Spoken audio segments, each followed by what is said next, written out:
Summer Wells vanished in under 2 minutes. But one detail in the case file makes the entire story hard to believe. On that day, only Summer's 3 older brothers were in the house with her. Days later, they were removed by the state. And from that day to this, not one of them has ever said a word about what they saw. If you've ever followed the JonBenet Ramsey case, you'll instantly recognize this feeling. She didn't vanish, they forced her into the car.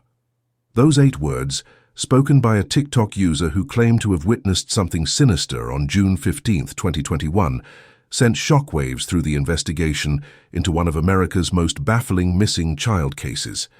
The video, which accumulated over 2 million views in just 48 hours, showed a visibly shaken woman claiming she saw a small blonde girl matching Summer Wells' description being forcibly placed into a red or maroon sedan on Ben Hill Road, the very street where Summer lived. Was this the breakthrough that would finally crack the case wide open? Or just another false lead in an investigation already drowning in misinformation?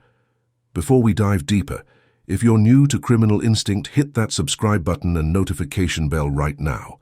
Our channel investigates America's most perplexing true crime cases, and you don't want to miss a single update on Summer's story.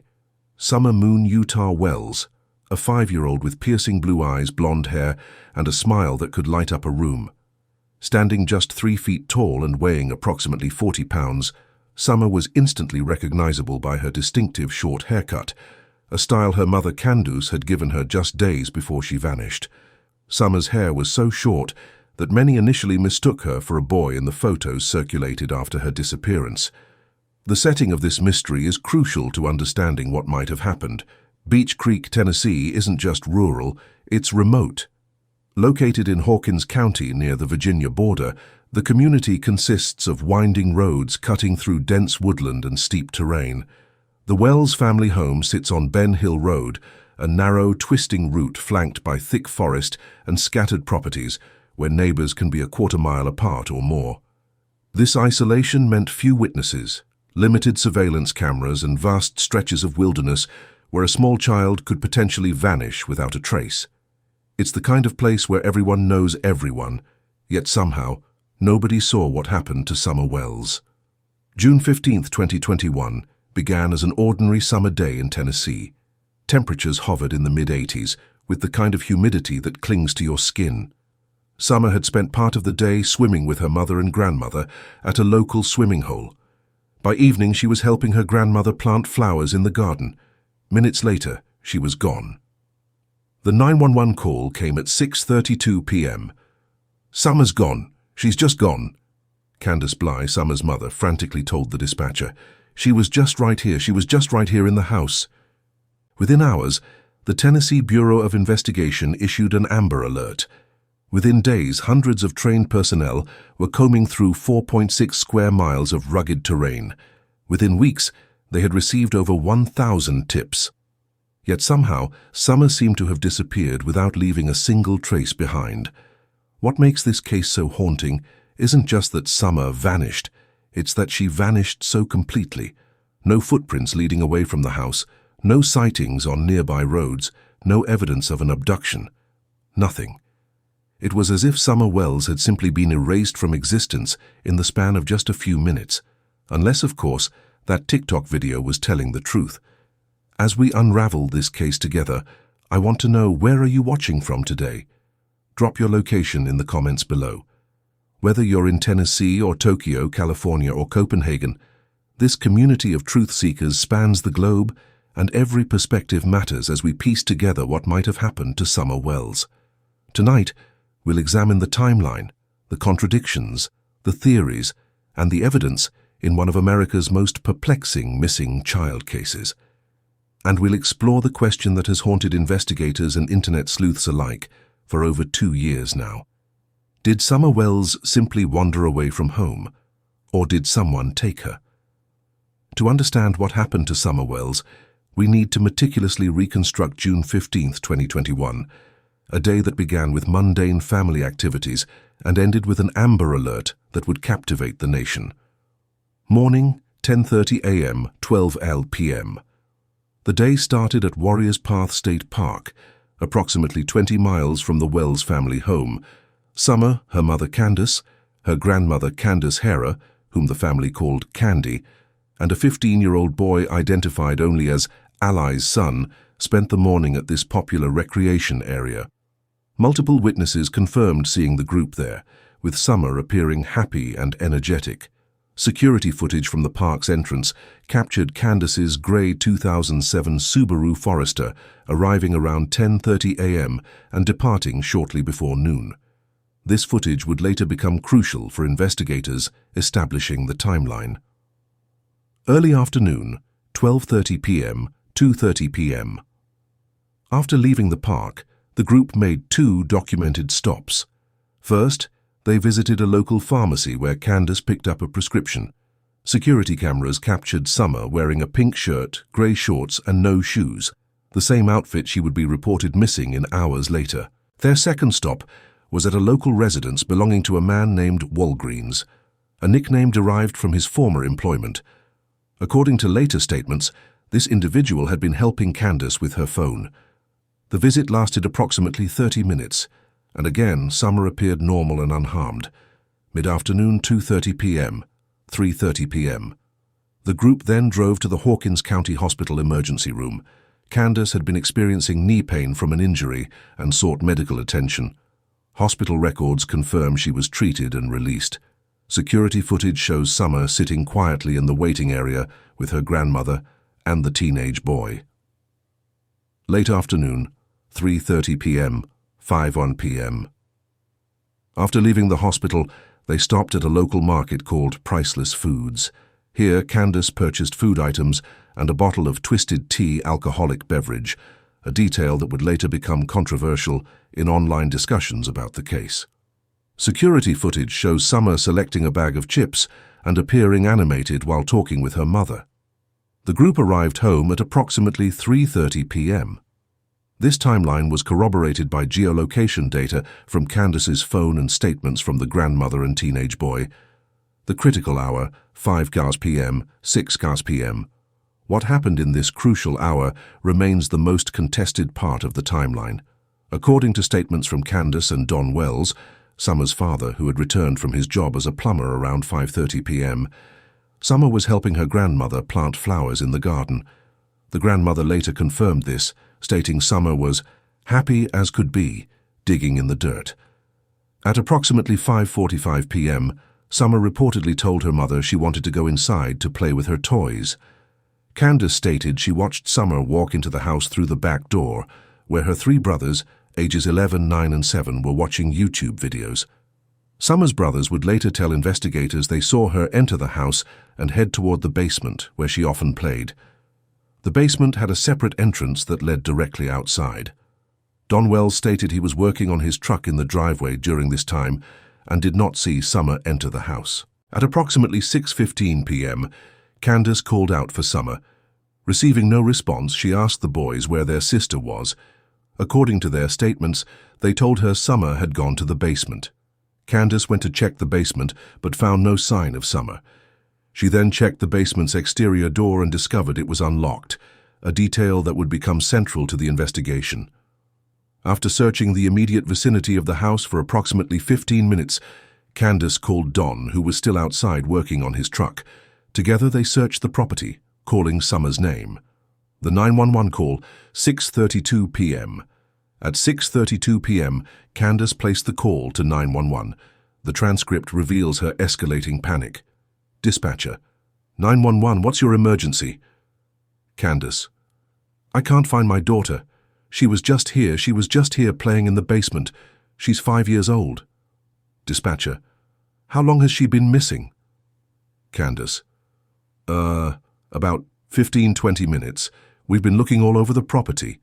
Dispatcher: what was she wearing? Candace: she was wearing a pink shirt and grey shorts. Dispatcher: does she have any medical conditions or special needs? Candace: No, she's just a normal 5-year-old. Please, you have to help us find her. Dispatcher: we're dispatching officers to your location now. Continue searching and call back if you find her. The first Hawkins County Sheriff's deputies arrived at the Wells property at approximately 6:45 p.m. They immediately began searching the house, outbuildings, and surrounding woods. By 7:30 p.m., additional officers had arrived, and a formal grid search was initiated. At 8:10 p.m., as daylight began to fade, the Tennessee Bureau of Investigation was notified. Given the rugged terrain and approaching darkness, a decision was made to bring in specialized search teams with thermal imaging equipment. By 9:00 p.m., over 30 trained personnel were on scene. Search dogs were deployed and picked up Summer's scent from her bedroom. Significantly, the dogs tracked her scent to the basement door that led outside, but the trail abruptly stopped there. This crucial detail suggested Summer had exited through that door, but then either entered a vehicle or was carried away in a manner that didn't leave a continuing scent trail. At 11:58 p.m., nearly 5.5 hours after Summer was last seen, the Tennessee Bureau of Investigation issued an Amber Alert. The alert described Summer as a white female, 3 feet tall, weighing 40 pounds, with blonde hair and blue eyes, last seen wearing a pink shirt and grey shorts. The alert noted, "She may have wandered away from her home or may have been taken by an unknown party." With this alert, what began as a local search for a missing child transformed into a high-profile investigation that would soon capture national attention and spark one of the most controversial missing persons cases in recent memory. By dawn on June 16th, the search for Summer Wells had transformed from a local emergency response into a full-scale multi-agency investigation. What investigators discovered, and more importantly what they didn't discover, would shape the direction of the case for months to come. The Tennessee Bureau of Investigation, TBI, established a command center at a church approximately 1 mile from the Wells residence. By 7 a.m., more than 100 trained personnel had assembled, including Hawkins County Sheriff's Department deputies, TBI special agents and forensic technicians, FBI child abduction specialists, Tennessee Highway, patrol officers, volunteer firefighters from 6 counties, professional search and rescue teams with specialized wilderness training. Sheriff Ronnie Lawson, who would become the public face of the investigation, addressed the assembled teams. "We have a 5-year-old girl who vanished without a trace. Every minute counts. We will search every inch of this terrain until we find her." The search area was divided into grids, with teams assigned to specific sectors. The terrain presented immediate challenges: steep hillsides with grades exceeding 40 degrees in some areas, dense underbrush, abandoned mine shafts, and numerous caves and sinkholes. Summer could have been anywhere within this treacherous landscape. Specialized K-9 units were brought in, including tracking dogs trained to follow human scent, cadaver dogs trained to detect human remains, article search dogs specialized in finding items like clothing. The K-9 findings proved both valuable and perplexing.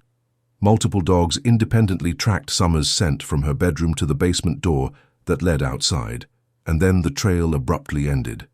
K-9 handler James Cassidy later stated, "When a scent trail ends that abruptly at a point like a door or roadway, it typically indicates one of 2 things. Either the person entered a vehicle or they were carried in a manner where they weren't leaving scent on the ground." This critical finding shifted the investigation's focus. If Summer had simply wandered off, the dogs should have been able to track her path into the woods. The abrupt end to her scent trail suggested something else entirely: the search for physical evidence. TBI forensic teams conducted an exhaustive examination of the Wells property. They collected soil samples from the garden area, where Summer was last seen, fingerprints from the basement door and surrounding areas, electronic devices belonging to family members, security camera footage from neighboring properties, though few had cameras due to the remote location. Perhaps most telling was what they didn't find: no signs of forced entry into the home, no blood or other indicators of violence, no footprints leading away from the house, no disturbed vegetation that would indicate a small child had wandered into the woods, no items belonging to Summer outside the immediate vicinity of the home. Captain Tim Coop of the Church Hill Rescue Squad summarized the puzzling lack of evidence. "In my 20 years of search and rescue experience, I've never seen a case where a child this young disappears without leaving some trace. a piece of clothing, a footprint, something. It's as if she vanished into thin air. The aerial search. By midday on June 16th, the search had expanded to include 3 Tennessee Highway Patrol helicopters equipped with thermal imaging, 2 private aircraft with specialized search capabilities, multiple drones with high-resolution cameras. These aerial assets covered more than 4.6 square miles of surrounding terrain. The helicopters flew in overlapping patterns, ensuring no area was missed. Despite this comprehensive coverage, no sign of Summer was detected. The community responds. As news of Summer's disappearance spread, the Beach Creek community mobilized in remarkable ways. Local churches opened their doors as rest stations for searchers, restaurants provided free meals to search teams. Residents volunteered their ATVs and horses to access difficult terrain. A local printing company produced over 5,000 flyers with Summer's photo neighbors, conducted their own searches of outbuildings and remote areas. By the end of the first week, over 1,000 acres had been searched by professionals and countless more by community volunteers. Despite these extraordinary efforts, Summer remained missing. The digital investigation. While the physical search continued, TBI and FBI agents began examining the digital footprint surrounding the case.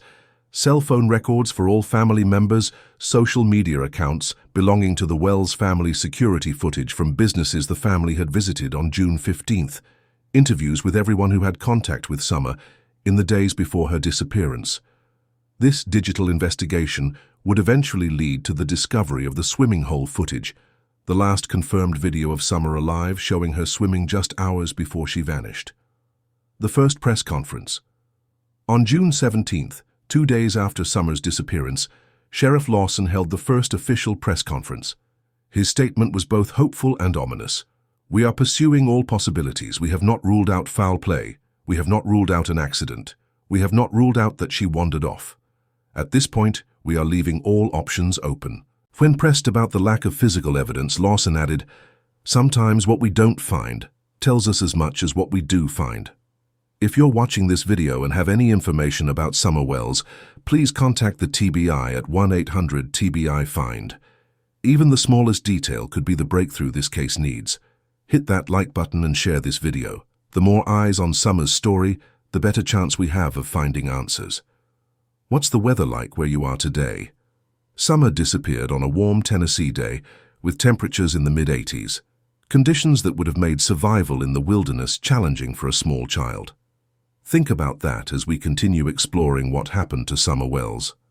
As the search for Summer Wells expanded, investigators began noticing troubling inconsistencies in the accounts provided by those closest to her. These contradictions would fuel speculation, complicate the investigation, and ultimately lead many to question whether Summer's family was telling the complete truth about what happened on June 15th. Candace Bly, the mother's shifting timeline. Candace Bly, Summer's mother, gave multiple interviews to law enforcement and later to media outlets. Her account of the crucial moments before Summer's disappearance changed in subtle but significant ways. In her initial statement to deputies on June 15th, Candace claimed she had been watching Summer in the garden continuously until the child went inside. She stated she waited maybe 2 minutes before checking on her. By June 18th, in her formal TBI interview, this timeline had extended. Candace now stated she had been resting with a headache for about 5 to 10 minutes before realizing Summer was missing. In a July interview with a local news station, the timeline shifted again. Candace now claimed she had been organizing medications after their hospital visit and lost track of time, potentially extending the window of Summer's disappearance to 15 or 20 minutes. Most significantly, in a September interview with a true crime YouTuber, Candace introduced a new detail entirely absent from her previous statements. Summer said she was going to play with her toys. I thought she meant upstairs with her brothers, not in the basement. This evolution in Candace's story raised red flags for investigators.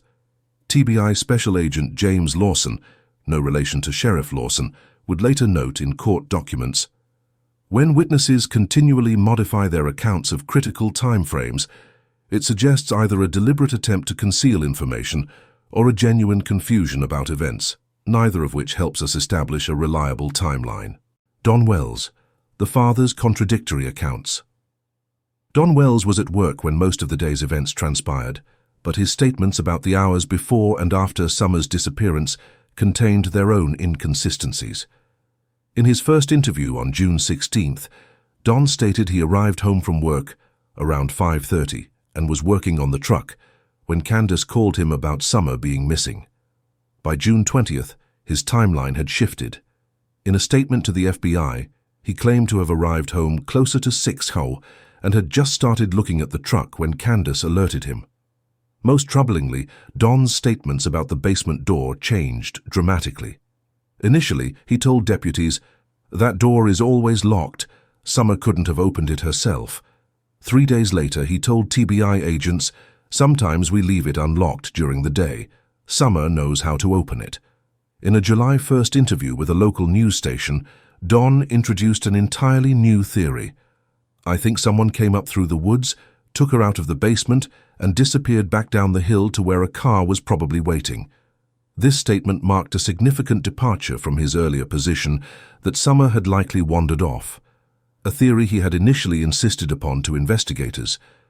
Perhaps most damaging was Don's call to a local dispatcher on June 18th, 3 days after Summer's disappearance. In a recording later obtained by media, Don can be heard saying, "You know what happened, we know what happened," before the call abruptly ended. When questioned about this call, Don claimed he had been referring to his belief that Summer had been abducted, but the cryptic nature of his statement raised suspicions. Grandmother Candy, the third adult present.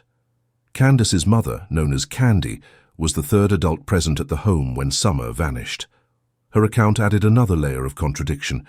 In her initial statement, Candy claimed she was planting flowers with Summer until the child went inside. She stated she continued gardening and didn't realize anything was wrong until Candace started yelling for Summer. However, in a later interview, Candy stated she had gone to her camper parked on the property to lie down shortly after Summer went inside. This created a scenario where none of the adults were actively monitoring Summer during the critical time frame. Most significantly, in August, Candy told a reporter, "I heard the boys hollering for her, not Candace. Candace was in the kitchen." This directly contradicted both Candace's and Don's accounts of how the search for Summer began. By September, Candy had returned to her home in Wisconsin, effectively removing herself from the investigation. Her departure was explained as health-related, but it coincided with escalating tensions between her and Don Wells. The teenage witness. The 15-year-old boy who had accompanied Candace, Summer, and Candy throughout the day provided yet another contradictory perspective. While his identity was protected due to his age, details of his statements emerged through court documents. He confirmed the swimming hole visit and hospital trip, but described Candace as drinking throughout the day, a detail Candace had initially denied before later admitting she had consumed 1 alcoholic tea. The teenager stated that Summer had been unusually sleepy on the ride home, at one point appearing almost unconscious. This alarming detail was never mentioned by Candace or Candy in their initial statements. Most significantly, the boy claimed he was dropped off at his home approximately 30 minutes later than the time Candace reported, a discrepancy that created a potential gap in the timeline of Summer's last hours. Pattern of inconsistencies. When analyzed collectively, these contradictions revealed several troubling patterns. The timeline of Summer's disappearance expanded with each retelling, from a few minutes to potentially over half an hour. The basement door, a critical element in understanding how Summer could have left the house, was described differently by different family members and even by the same person at different times. The level of supervision Summer received in her final hours appeared to diminish with each new statement, with all 3 adults eventually placing themselves in positions where they weren't directly watching her. The theory of what happened to Summer evolved from wandered off to definite abduction within the family's own narratives. Family history and background. These contradictions became even more concerning when viewed against the Wells family's troubled background. Don Wells had a criminal history, including domestic assault and multiple DUI convictions. Court records revealed a 2020 domestic incident where he had threatened Candace with a gun, an incident Candace later downplayed as just an argument. The Department of Children's Services had previously investigated the family after Summer's older half-sister, from Candace's previous relationship, made allegations of neglect. These allegations were deemed unfounded, but the investigation had concluded just months before Summer's disappearance. In October 2020, approximately 8 months before Summer vanished, Candace had briefly left the family, taking the children to Wisconsin. She returned after several weeks, but this temporary separation suggested ongoing instability in the household.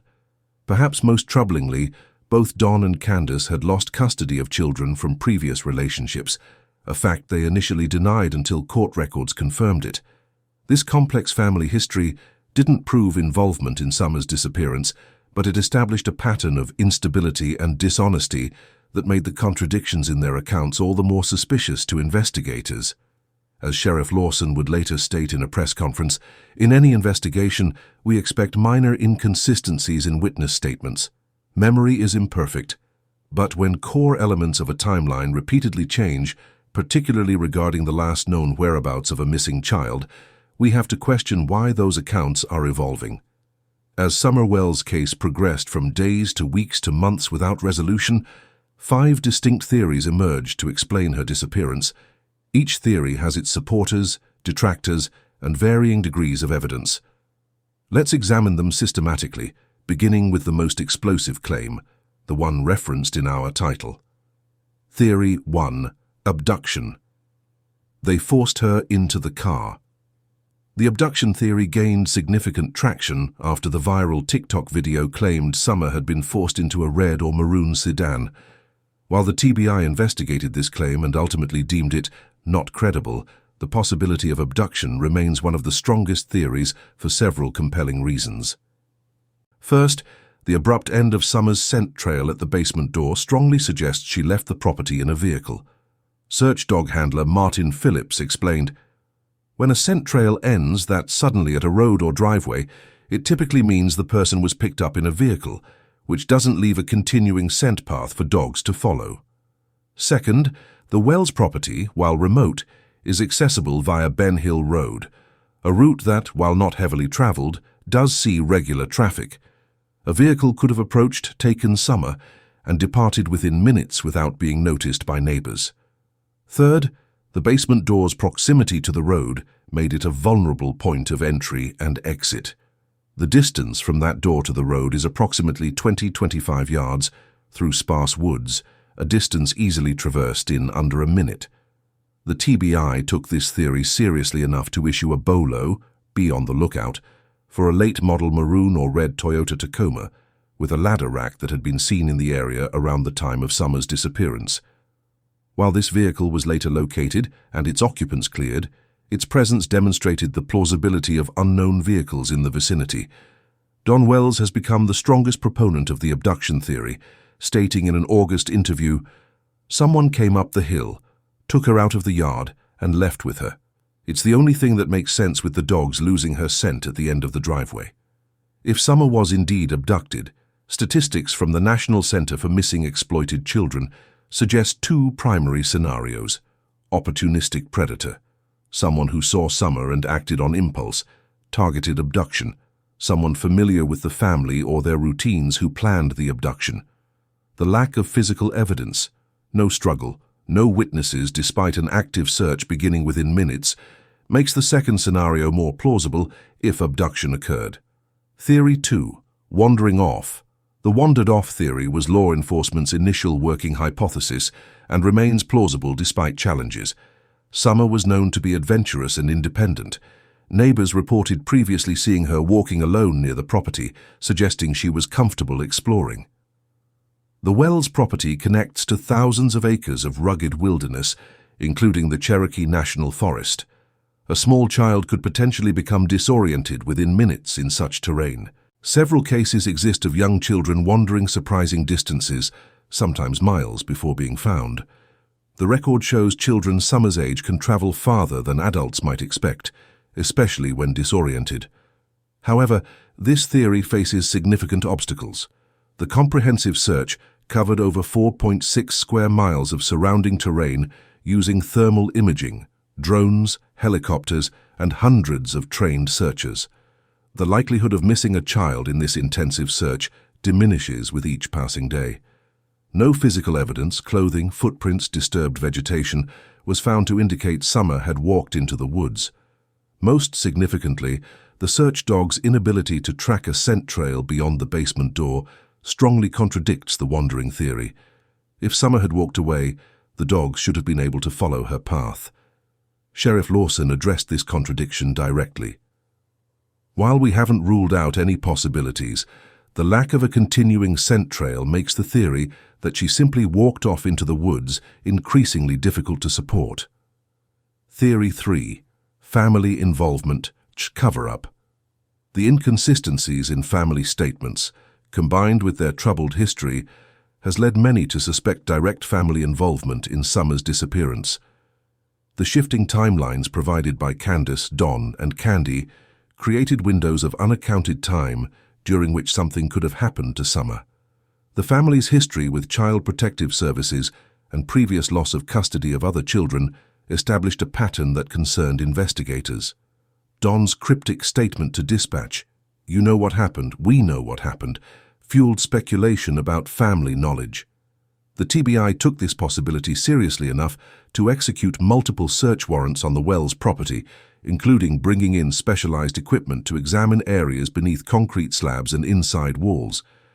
However, no physical evidence has emerged to directly implicate family members.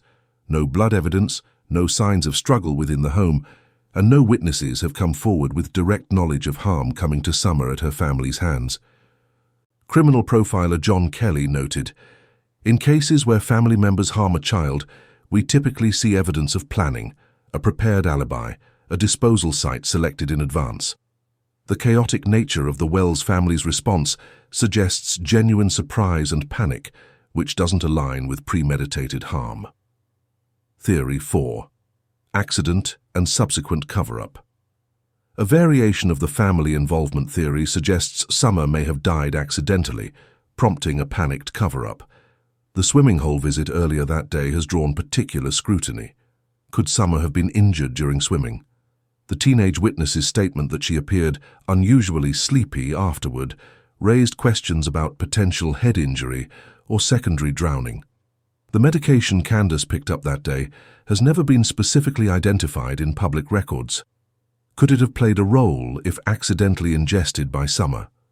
The property contained numerous hazards, tools, chemicals, steep drops, where a fatal accident could have occurred quickly.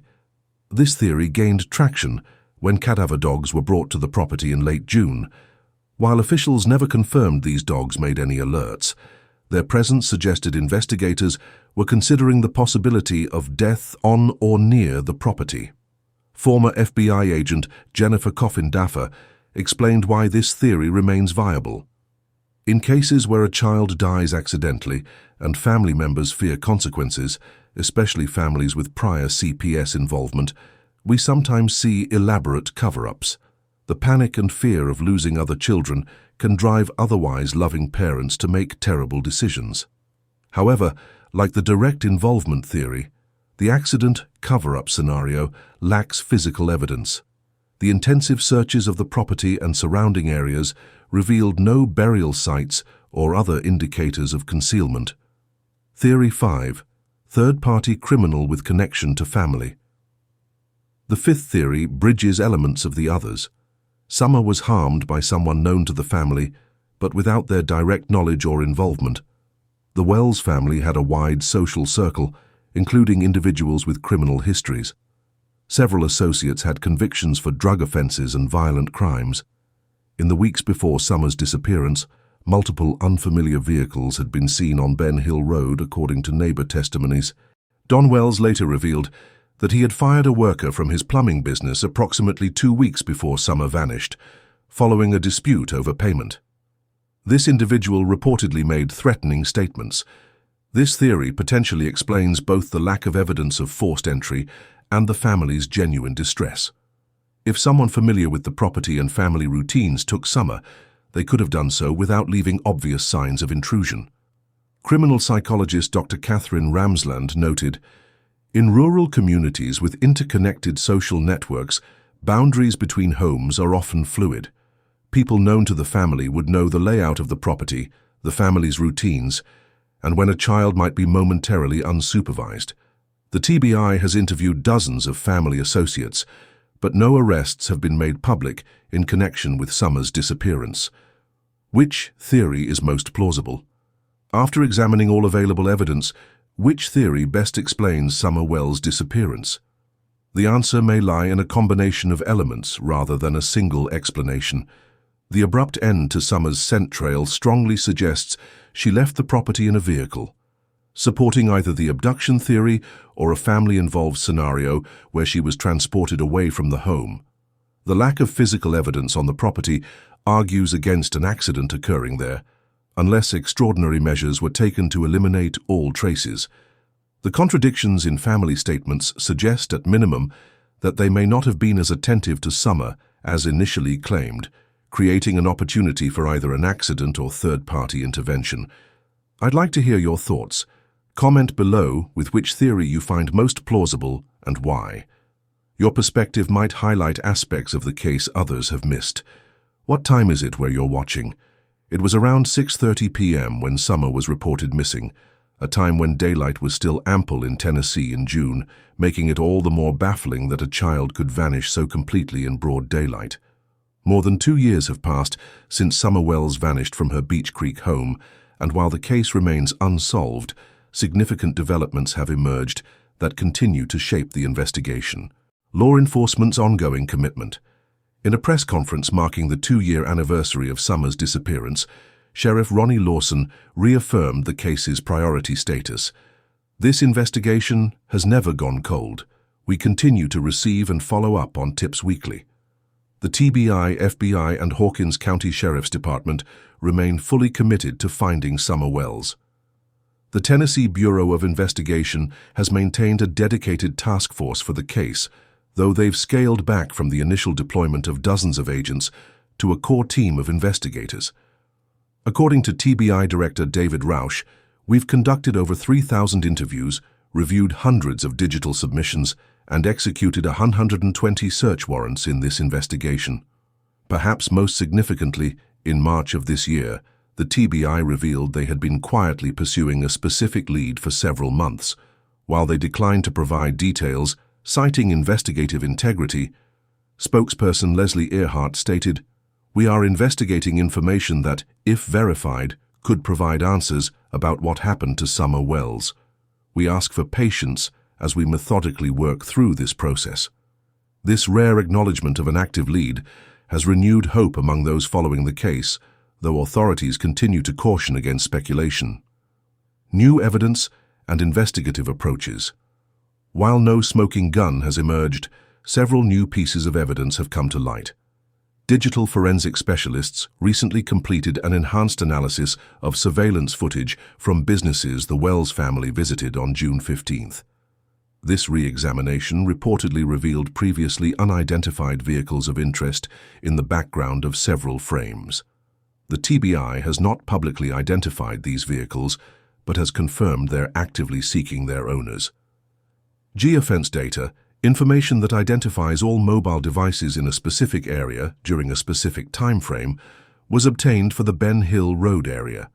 This technological approach, which wasn't initially employed in 2021, has reportedly identified several devices that were near the Wells property around the time of Summer's disappearance. Authorities are working to identify the owners of these devices. Most intriguingly, cadaver dogs were brought back to search specific areas of interest in the broader region surrounding the Wells property in January. While officials declined to state what prompted this renewed search or whether any evidence was discovered, the focused nature of the search suggests new information had come to light. The Wells family today. The years following Summer's disappearance have brought dramatic changes to the Wells family. In October 2021, approximately 4 months after Summer vanished, the Tennessee Department of Children's Services removed Summer's 3 brothers from the home. While the specific reasons remain sealed by court order, Don Wells later acknowledged in a YouTube interview that his arrest for DUI in October 2021 contributed to the decision. Don Wells served nearly a year in jail for that DUI and related probation violations, being released in late 2022. Upon his release, he stated, "My focus remains on finding Summer and reuniting our family." Candace Bly has maintained a lower profile, occasionally appearing in interviews, but largely withdrawing from public view after facing intense scrutiny online. In her most recent public statement 6 months ago, she said, "I think about Summer every minute of every day. I will never stop looking for my daughter." The family no longer lives in the Beach Creek home where Summer disappeared. They relocated to an undisclosed location, citing harassment from online sleuths and media. The original house on Ben Hill Road stands empty, a silent reminder of the mystery that began there. Grandmother Candy returned to Wisconsin shortly after Summer's disappearance and has largely refrained from public comment on the case since. Media coverage and public interest. The media landscape surrounding Summer's case has evolved significantly. National coverage, which was intense in the weeks following her disappearance, has become sporadic, typically resurging around anniversaries or when law enforcement announces developments. Local Tennessee media has maintained more consistent coverage, with the Kingsport Times-News and WJHL-TV providing regular updates on the investigation.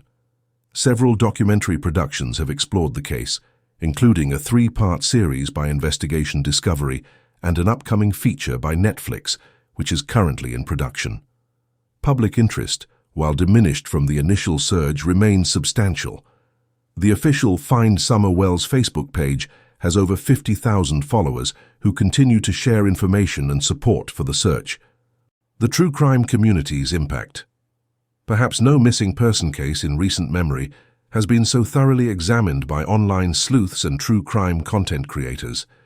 Dozens of YouTube channels dedicated to Summer's case have accumulated millions of combined views, with some creators conducting their own investigations, interviewing witnesses, and even visiting the Wells property. This online scrutiny has produced mixed results.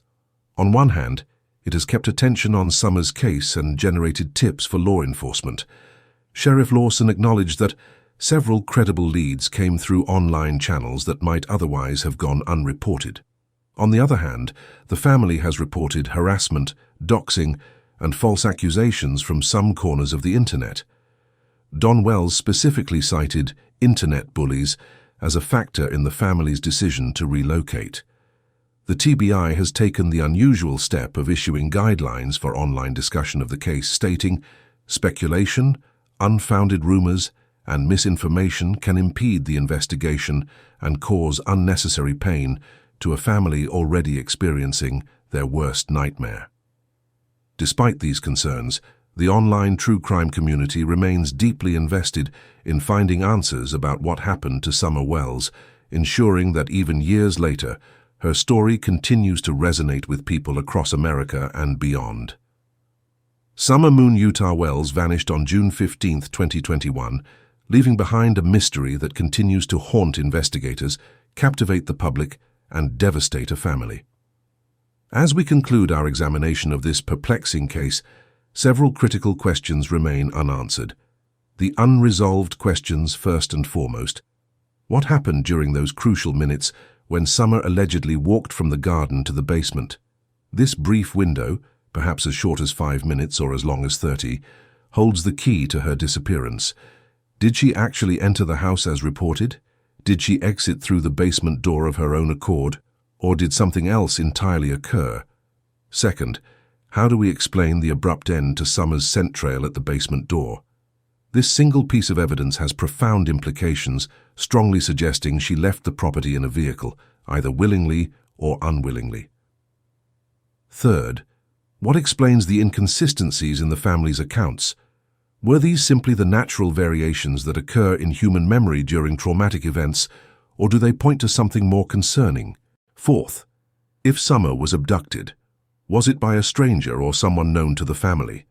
The lack of evidence of forced entry or struggle suggests either Summer went willingly with someone she knew or was taken by someone familiar enough with the property to approach without raising alarm.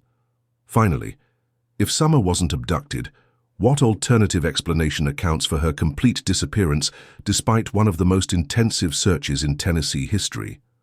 Summer's case in context. Summer Wells is one of approximately 460,000 children reported missing in the United States each year. While the vast majority are found safely, a small percentage, like Summer, seem to vanish without a trace. Her case bears striking similarities to other high-profile disappearances. Like Kyron Horman, who vanished from his Oregon school in 2010, Summer disappeared during daylight hours from a location where she should have been safe. Like Dior Kunz Jr., who went missing in Idaho in 2015, Summer vanished in a rural setting where the vast wilderness complicated search efforts. Like Dulce Maria Alaves, who disappeared from a New Jersey park in 2019, Summer's case features conflicting witness accounts and the possibility of abduction by vehicle. What sets Summer's case apart is the combination of factors: the remote location, the abrupt end to her scent trail, the family's complicated history, and the intense scrutiny from both traditional media and online communities. The path forward. The investigation into Summer's disappearance continues along several tracks. The TBI maintains its dedicated tip line, 1-800-TBI-FIND, and website, www.tn.gov/TBI, where anyone with information can report it anonymously. Even the smallest detail, a vehicle seen in the area, unusual activity observed near Beach Creek around June 15, 2021, or information about individuals connected to the Wells family, could provide the breakthrough investigators need. Forensic technology continues to advance, potentially offering new ways to analyze existing evidence. Techniques that weren't available or weren't applied in 2021 may yet reveal crucial information as the investigation progresses. The National Center for Missing Exploited Children continues to update age progression images of Summer, showing how she might look as she grows older. These images are distributed nationwide to maintain awareness and increase the chances of identification if Summer is alive. What you can do. If you have information about Summer Wells, no matter how insignificant it might seem, contact the Tennessee Bureau of Investigation immediately at 1-800-TBI-FIND. Share this video to increase awareness of Summer's case. The more people who know her story, the greater the chance someone with crucial information will come forward.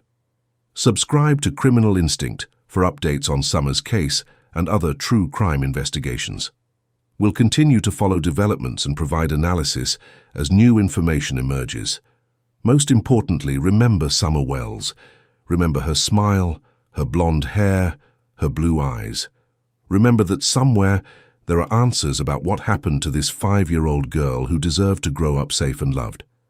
Let me know in the comments if there are other aspects of this case you'd like me to explore, specific theories you find compelling, individuals whose roles deserve more scrutiny, or elements of the investigation that raise questions for you. Your insights might highlight aspects of the case that deserve deeper examination. Summer Wells is still missing, but as long as we keep asking questions, sharing her story, and demanding answers, she is not forgotten.